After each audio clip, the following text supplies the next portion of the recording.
the British came into Africa. So Cecil Rhodes was down in South Africa. The Dutch and the British had kind of formed South Africa, and Cecil Rhodes wanted to start to kind of colonize more parts of Africa.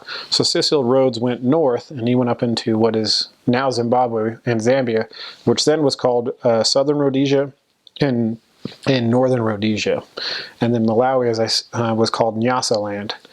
And then when the British kind of control had come to an end in the late 70s, and different times for different countries, but Zimbabwe and Zambia were in 82, I think it was Zimbabwe's independence, and that's when they kind of broke off and became their own country and changed the name from Rhodesia to Zimbabwe. Most of the cities were also renamed as well, whereas Harare is not the original name of the city. So you'll find that. You'll see there's different cities, their sewer, what do you call them? Sewer lids. They'll have the actual original names of the cities on there. So you'll see that because of that war between the blacks and the whites, there's a pretty strong dislike for whites in general when you get to Africa, because the government, the whites didn't treat the blacks very kindly. They had an apartheid system like they had in South Africa. They treated them pretty poorly. They treated them almost as slaves, even though they did pay them and give them food and stuff. But so there's a lot of resentment of that lifestyle carried over after Zimbabwe was able to gain their independence. The president of Zimbabwe is President Mugabe. He had pretty good intentions originally to give the country independence, but in the time being, he's kind of done a lot of things that are pretty awful. He's kind of single-handedly destroyed the country. When I got there in 2001, the country's economy was falling apart. In the 80s, the Zim dollar and the Rhodesian currency were actually valued more than the British pound.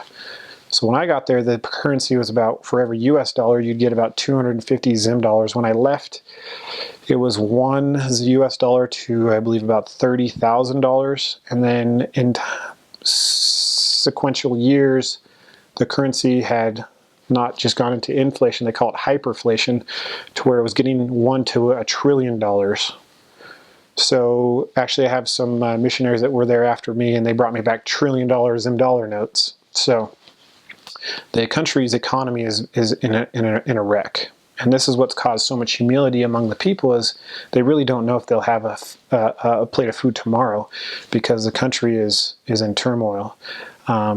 The government also has a very strong army and police force.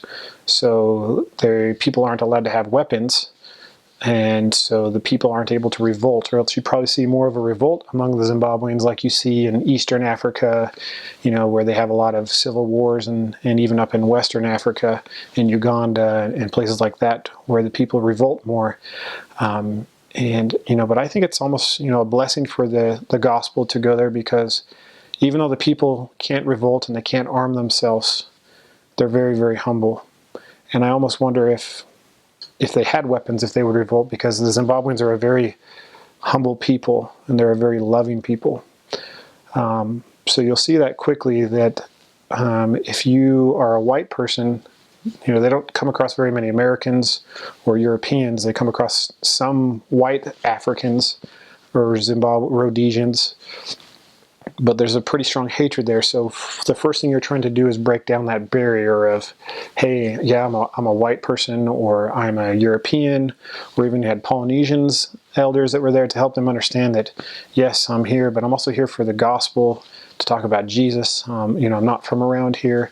If you establish those things to help break down the walls and show humility to them, even learning their native tongue, just greetings, really helps them to understand that you care about them, because you're speaking their language. Even though the church wants you to speak and teach in English, it's very nice for them to know that you care enough about their country to learn their language, at least to greet them in their language. So in the 90s, President Mugabe started to do what he called land reform. The whites had established, as I had mentioned before, they'd done a pretty good job at establishing the infrastructures of the country. Very good sewer systems, the water's very clean, the roads are very well, everything was kept very, very clean. So as Mugabe took over and started kicking, the whites out, and the whites were leaving on their own terms in the 90s, he started to do this land reform where he'd go and take these farms over and take them back from the whites because he felt it was their land, which, I don't, decipher if he does or does not have the reason to do that. But he took these farms back, but then he put on kind of his cronies or his friends to run these massive farms, because Zimbabwe was called the breadbasket of Africa. It's such a fertile land that it was actually able to supply the entire southern hemisphere of Africa itself. It's kind of like the Great Plains of the US. It's a very fertile land, but you have to know how to farm that with irrigation and such. So as President Mugabe kicked the whites off their farms and did this pretty hostilely, he took what he called war vets from the Zimbabwean, Rhodesian War, and would take them over hostilely. And, because of course the whites didn't want to necessarily give up their farm. So they go in there and, a lot of times it was done forcefully.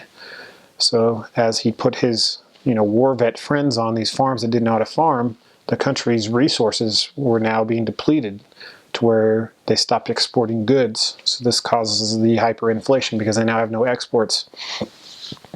So now it's gotten to the point where there's pretty much no white farms that are owned. It's all owned by the natives.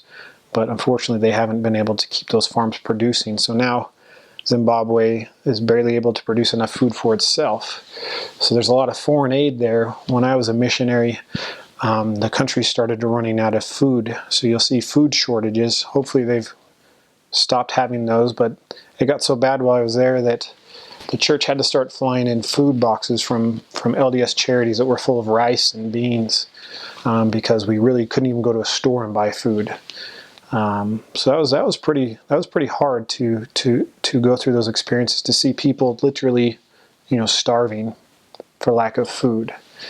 So the church has been pretty instrumental in trying to help establish wells and teach the people how to farm their own lands and kind of create a community farming system for them.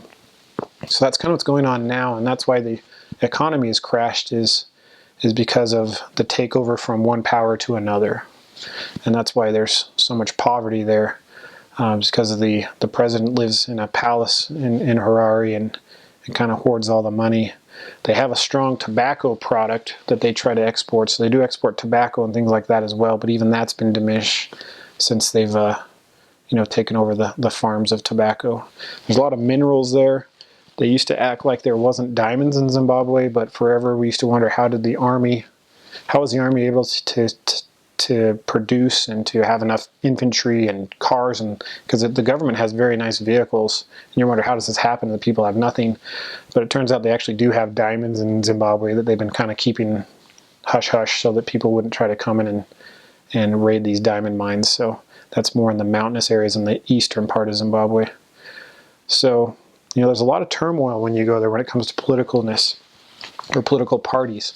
It's kind of strange. You'll quickly notice that for instance, in the U.S., you have Republicans and Democrats, which is a political party, but it gets to the point like during election times, it becomes violent to where these political parties are more like gangs. So the current party in power with the president is called ZANU-PF, and they actually have the teenagers and the 20-year-old kids and the police go out together, and they would attack anybody that was in the opposition of that political party. So during those times, the church would pull us out of our areas, especially during the presidential elections. And you'd be locked up in your house for a couple weeks during these political times, because if you were a white person or you were a foreign person in these towns, either white or black even, you'll have a lot of companions that are South African or Ugandan or Kenyan or Nigerian that are your companions. Even them being foreigners, they didn't like to see foreigners in their country during this political time. So it was really, really strange to come from, being an American, to come to a place where political struggle is real and that it's violent. and that people are beaten, and you see all the time people are scared to even say if they're a member of a different party. So it's kind of like, like I said, it's really like two gangs fighting politically over the people. And so you quickly have to realize you can't become politically involved, and that you're there for Christ. And that even if you do feel that someone's in the wrong or the president's in the wrong, it doesn't matter, because all you're there is to talk about Christ and share about Christ. And the greatest thing that you can do for that country is to help establish the church, because the church enables and it empowers people and it educates people to make changes. So that's why it's so great to be able to be a missionary for those people, to really change their lives.